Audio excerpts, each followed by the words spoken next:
ఆంధ్రప్రదేశ్లో రాజకీయం ఆసక్తికరంగా మారుతుంది. ఎన్నికల్లో ఓడిన తర్వాత జగన్లో మార్పు కనబడుతుంది. అధికారంలో ఉన్న సమయంలో పార్టీ ప్రజలతో దూరం పెరగటమే ఓటమికి గల కారణాలు అని విశ్లేషకులు చెబుతున్న మాటకు వైఎస్ జగన్ దీన్ని ఖచ్చితంగా మెరుగుపరిచే కార్యక్రమాలకు శ్రీకారం చుడుతూ అడుగులు ముందుకేస్తున్నారు. జగన్ పార్టీ నేతలతో సమావేశాలు, కీలక మీటింగ్లు, మనోధైర్యం పెంచే కార్యక్రమాలు లాంటివి కొనసాగిస్తూనే చాకచక్యంగా పద్మవ్యూహాల్లో భాగంగా జగన్ సంచలన అడుగులు కూడా వేసే కార్యక్రమాలు దగ్గరలోనే ఉన్నాయంటున్నారు. మీడియా సమావేశాల్లో మాట్లాడుతూ ముందుకు అడుగులు ఏ రకంగా వేస్తామనేది చెబుతూనే సమయం, సందర్భం వచ్చినప్పుడు ఎక్కడ విడిచిపెట్టే ప్రసక్తే లేదని, ప్రభుత్వం చేస్తున్న ప్రతి తప్పును ఎండగట్టాలని కూడా ఇక్కడ జగన్ చాలా సందర్భాల్లో పిలుపునివ్వడం జరిగింది.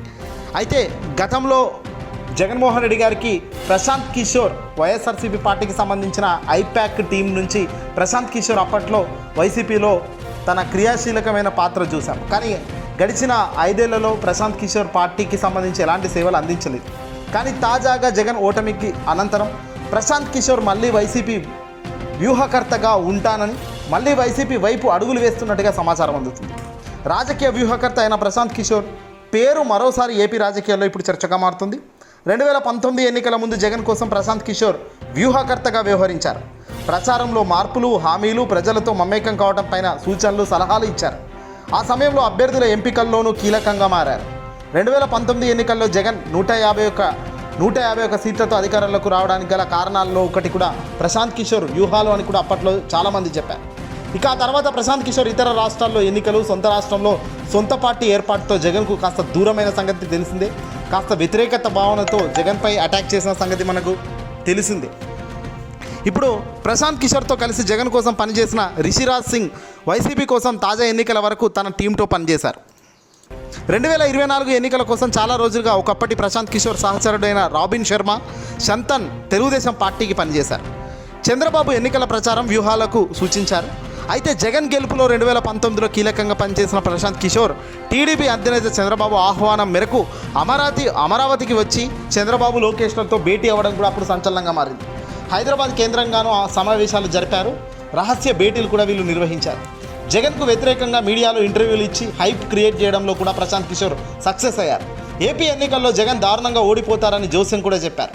ల్యాండ్ టైటిలింగ్ యాక్ట్, మద్యం కుంభకోణం లాంటివి ప్రచారం వెనుక ప్రశాంత్ కిషోరే ఉన్నారు అనే వాదన కూడా బలపడుతుంది. ఇక ఎన్నికల్లో ఓటమి తర్వాత జగన్కు మద్దతుగా పనిచేసిన ఐప్యాక్ ప్రస్తుతం అయితే ప్యాకప్ అయిపోయింది. జగన్ దాన్ని పూర్తిగా వైదొలిగించారు, దాన్ని రిమూవ్ చేశారు ఐప్యాక్ సంస్థను.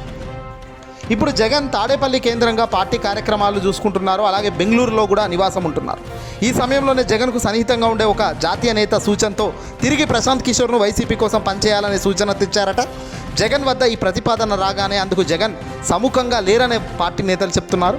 ఈ సమయంలోనే నేరుగా జగన్ను కలిసేందుకు ప్రశాంత్ కిషోర్ ప్రయత్నం చేశారట. జగన్ తర్వాత కలుద్దాంలే అంటూ వాయిదా వేసినట్లుగా విశ్వసనీయ సమాచారం అందుతుంది. ప్రశాంత్ కిషోర్ను కలిసేందుకు ఇష్టపడటం లేదు జగన్. కానీ కాస్త రోజులు గడిచిన తర్వాత ఖచ్చితంగా ప్రశాంత్ కిషోర్ వ్యూహాలను మళ్ళీ రిబ్యాక్ చేసుకుంటారు అనిపిస్తున్నట్టుగా కొందరు అంటున్నారు.